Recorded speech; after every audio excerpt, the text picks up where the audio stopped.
first sign of the sniffles, it's that all-important question. Is it just a cold or is it something more serious?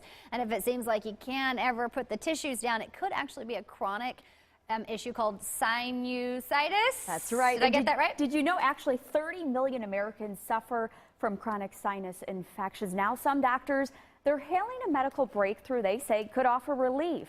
I talked to one man who says it changed his life.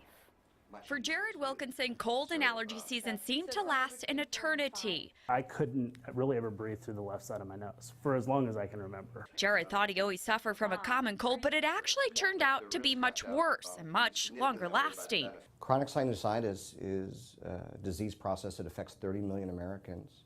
It's the 7th most common reason people would go to the doctor. And after years of ongoing discomfort, I started getting a lot of pressure and it was very painful, and you know, it was difficult to get on a plane, for example, and it also affected my ability to sleep well. Jared and his doctor both agreed it was time for a procedure. He had structural problems that were not going to get better with medicines. So Dr. David Runman used a new type of implant called Propel. It works similar to a heart stent that props open blocked arteries.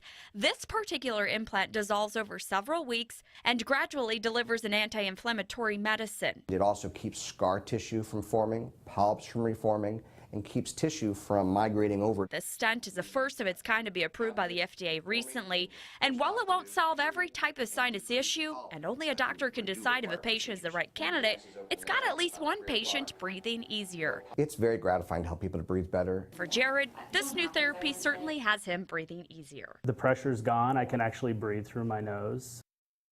And Dr. Redmond tells you he actually was the first doctor in Kansas to use the stent known as Propel. So definitely changing the medical world. Absolutely. Yes. Very interesting. Okay, thank you so much.